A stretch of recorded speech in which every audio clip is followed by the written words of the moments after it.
റോയ് കഴിഞ്ഞ 41 ദിവസമായി സമരം നടത്തുകയാണ് മുനമ്പത്തെ ജനത. നിങ്ങളോടൊപ്പം ആരുണ്ട്? ഈ പറയുന്ന റെജി ലൂക്കോസിന്റെ പാർട്ടി നിങ്ങളോടൊപ്പം ഉണ്ടോ? വൈപ്പിൻ MLA ഉണ്ണികൃഷ്ണൻ, അദ്ദേഹം CPM-കാരനാണ്, അയാൾ അങ്ങോട്ട് വന്നിരുന്നോ? അല്ലെങ്കിൽ ഏതെങ്കിലും ഒരു കോൺഗ്രസ് നേതാവ് വന്നിരുന്നോ? എന്തെങ്കിലും ഒരു ഉറപ്പ് നിങ്ങളുടെ പ്രശ്നം ശാശ്വതമായി പരിഹരിക്കും എന്ന വ്യക്തമായ ഉറപ്പ് ആരുടെ ഭാഗത്തു നിന്നാണ് ഉണ്ടായത്? റോയി, ഇവിടെ നമുക്ക് റെജി പറഞ്ഞതിനോട് ഞാൻ 100% യോജിക്കുന്നു. നമുക്ക് ഇതിനെ ഒരു കക്ഷി രാഷ്ട്രീയ വിഷയത്തിൻ്റെ ആ ഒരു ചട്ടക്കൂടിൽ നിർത്തേണ്ടതില്ല. ഇത് അതിജീവനത്തിൻ്റെ പ്രശ്നമാണ്. അതിൽ രാഷ്ട്രീയമില്ല, അതിൽ മനുഷ്യത്വം, മാനവികത മാത്രമേ കാണുന്നുള്ളൂ. ഈ സമരത്തിൽ നിങ്ങളോടൊപ്പം ആരുണ്ട് റോയി?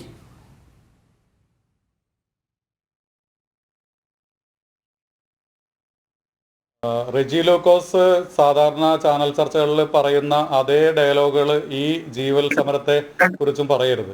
ആദ്യം അദ്ദേഹം പറഞ്ഞു തുടങ്ങിയപ്പോൾ ഞാൻ വിചാരിച്ചു ഞങ്ങളെ ഹൃദയത്തിൽ ചേർത്ത് പിടിക്കുന്നതാണെന്ന്. പതിവ് പോലെ അദ്ദേഹം വിഷയം കൂടുതൽ പഠിച്ച് അവതരിപ്പിക്കേണ്ട ഒരു ഘട്ടം വന്നു കഴിഞ്ഞപ്പോൾ അദ്ദേഹം പതിവ് പോലെ തന്റെ സ്വതസിദ്ധമായ ശൈലിയിൽ തെറ്റുകളെ ന്യായീകരിക്കാൻ വേണ്ടി ശ്രമിക്കുകയാണ്.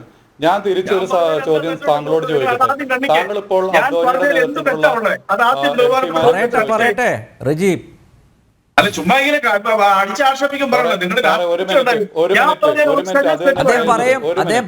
എവിടെയാണ് നിങ്ങൾക്ക്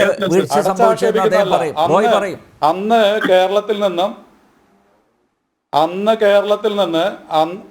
കേരളത്തിൽ നിന്ന് താങ്കൾ അനുഭാവം ചെയ്യുന്ന പാർട്ടിക്ക് MP-മാരൊന്നും ഉണ്ടായിരുന്നില്ല സാർ. ഇനി അതെല്ലാം കഴിയട്ടെ. 12/12/2022 താങ്കൾ നിയമസഭാ രേഖകളൊന്ന് പരിശോധിക്കൂ. അന്ന് UDF-ലെ KPA മജീദ് മുസ്ലിം ലീഗിന്റെ MLA ആണ്. അദ്ദേഹം ഒരു സബ്മിഷൻ ഉന്നയിക്കുന്നുണ്ട്. താങ്കൾക്ക് നിയമസഭാ രേഖകൾ പരിശോധിക്കാവുന്നതാണ്. ഈ ഞങ്ങൾ ഇപ്പോൾ അനുഭവിച്ചുകൊണ്ടിരിക്കുന്ന ഈ പ്രശ്നത്തിൽ ആദ്യമായിട്ട് പൊതുസമൂഹത്തിനോട് ഇവിടെ നിന്ന് ഇറക്കി വിടണമെന്ന് പറഞ്ഞത് മുസ്ലിം ലീഗിന്റെ MLA ആയി ഇപ്പോഴും തുടരുന്ന KPA മജീദാണ്. ആ സബ്മിഷന് മറുപടിയായി ഈ സർക്കാരിന്റെ കീഴിലുള്ള വഖഫ് മന്ത്രി, അങ്ങനെ പറയുന്നതിൽ എനിക്ക് കുറച്ച് വിഷമമുണ്ട്, ന്യൂനപക്ഷ മന്ത്രിയാണ്, ഞാൻ കൂടി ഉൾപ്പെടുന്ന ഒരു സമുദായത്തിന്റെ കാര്യങ്ങൾ നോക്കുന്ന ഒരു മന്ത്രിയാണെന്നാണ് എന്റെ ചെറിയ അദ്ദേഹം അതിന് മറുപടി കൊടുത്ത് താങ്കളൊന്ന് പരിശോധിക്കണം. ഈ ഭൂമി വഖഫാണെന്ന് തിരിച്ചു പിടിക്കുമെന്നും ഞങ്ങളെ അവിടുന്ന് ഇറക്കി വിടുമെന്നും ഈ രണ്ട് ഭരണപക്ഷത്തും പ്രതിപക്ഷത്തുമുള്ള ആളുകളല്ലേ പറഞ്ഞത്. അന്ന് മറ്റൊരു കാര്യം കൂടി അദ്ദേഹം പറഞ്ഞു. താങ്കൾ ഇപ്പൊ കരമടക്കുന്ന കാര്യത്തെ കുറിച്ച് പറഞ്ഞല്ലോ. കരമടക്കുന്നത് ഒരു ചെറിയ കാര്യമാണ്, അതൊരു കള്ളത്തട്ടിപ്പാണെന്നാണ് അദ്ദേഹം പറഞ്ഞത്. എന്താണെന്നറിയാവോ? ഞങ്ങളിൽ നിന്ന് പണം പിരിച്ചിട്ട് സർക്കാരിലോട്ട് പോയിരുന്ന പണം വരട്ടെ, അതിനിപ്പോ എന്താണ് വഖഫ് സംരക്ഷണ സമിതിക്കും വഖഫ് ബോർഡിനും എന്താ കുഴപ്പമെന്ന് ചോദിച്ചത്. ഞങ്ങളിത് തിരിച്ചു പിടിക്കുക തന്നെ ചെയ്യുന്നതെന്ന് ഈ കേരള സമൂഹത്തിനോട് ആദ്യം വിളിച്ചു പറഞ്ഞത് ഇടതുപക്ഷവും വലതുപക്ഷവും കൂടിയാണ്. കുറച്ചു നേരത്തെ അവതാരകൻ സൂചിപ്പിച്ചതുപോലെ അതിനുശേഷം ഈ 139 MLA-മാരും കൂടി അല്ലേ രണ്ട് കൈകളും പോക്കി ആകാശത്തേക്ക് പോക്കി ഞങ്ങൾക്കെതിരെ പ്രമേയം പാസ്സാക്കിയത്? അതല്ലേ സാർ വാസ്തവം? എന്തുകൊണ്ട് അത് മറച്ചു പിടിക്കുന്നു? ഇതൊന്നും ഞാൻ ഉണ്ടാക്കി പറയുന്നതല്ലോ.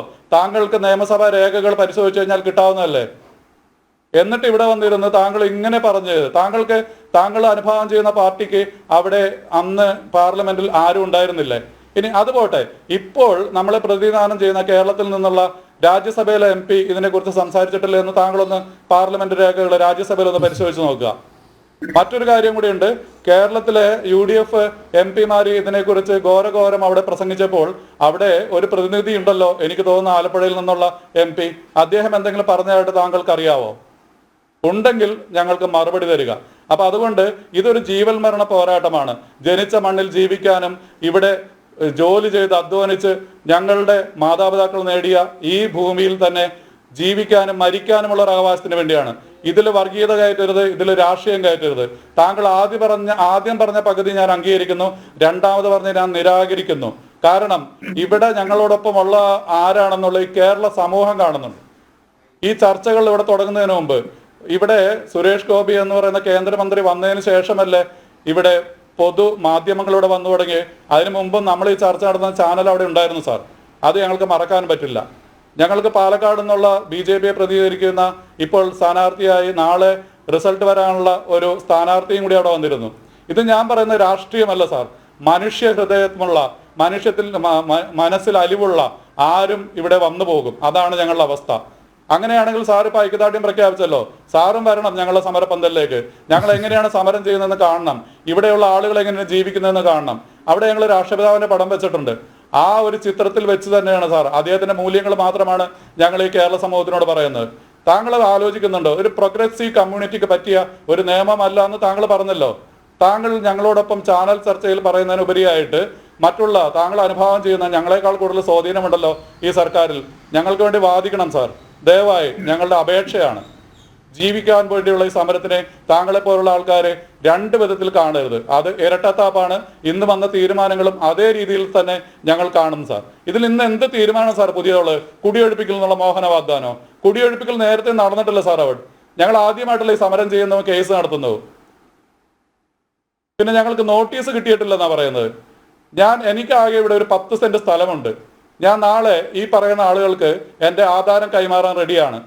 കുഴുപ്പുള്ളി വില്ലേജ് ഓഫീസിൽ ചെന്നിട്ട് അതിന്റെ കരമൊന്നടച്ച് ഞാൻ ചോദിക്കുന്ന സർട്ടിഫിക്കറ്റുകൾ, ഈ ഇന്ത്യൻ പൗരൻ എന്ന നിലയിൽ ഒരു 10 സെന്റ് വസ്തു കയ്യിലുണ്ടെങ്കിൽ അദ്ദേഹത്തിന് കിട്ടേണ്ട റവന്യൂ രേഖകളുണ്ടല്ലോ, അതൊന്ന് വാങ്ങി തരുവാൻ ആർക്കെങ്കിലും സാധിക്കുമോ? പുതിയത് ചില ഒരു പ്രസ്താവന കണ്ടിരുന്നു, സമരം മാത്രം പുതിയതാണെന്ന്. ഞങ്ങൾ നിയമം പാലിക്കുന്ന ആളുകളാണ് സാർ. ഒരു പ്രശ്നമുണ്ടായി കഴിഞ്ഞാൽ സമരത്തിനല്ല ആദ്യം പോകേണ്ടതെന്ന് വിശ്വസിക്കുന്ന ജനാധിപത്യ വിശ്വാസികളാണ്. നിയമത്തിന്റെ വഴി തേടി ഞങ്ങൾ കാത്തിരുന്നു. 3 വർഷമാകുമ്പോൾ ഈ 2025 ജനുവരിയിൽ വരുമ്പോൾ എന്നിട്ടാണ് ഞങ്ങൾ സമരത്തിലേക്ക് പോയത്. അല്ല, ഇതാരെയും കരിവാരിത്തേക്കാനല്ല, ഇത് ജീവിക്കാനുള്ള അവകാശത്തിന് വേണ്ടിയുള്ള സമരമാണ്. എനിക്ക് വിശ്വാസമുണ്ട്, ഞാനും വിശ്വസിച്ചിരുന്ന, ഞാനും അനുഭവം കാണിച്ചിരുന്ന ഒരു പാർട്ടിയാണ് താങ്കൾ പറയുന്ന പാർട്ടി. താങ്കളെ പോലെ തന്നെ ഞാനും അനുഭവം പ്രകടിക്കുന്ന പാർട്ടിയാണ്. ഞാൻ ആ പാർട്ടിയിൽ വിശ്വസിക്കുന്നുണ്ട്. ഇവിടുത്തെ കേരള ചരിത്രം നോക്കുക, എന്തെല്ലാം സമരങ്ങൾ നടന്നാണ്. ഈ സമരത്തെ പിന്തുണയ്ക്കാൻ ഞാൻ ആരെയും കാണുന്നില്ല. യെസ്, ഉത്തരം വ്യക്തമാണ്. റെജിക്ക് മനസ്സിലായി കാണുമെന്ന് ഞാൻ കരുതുന്നു.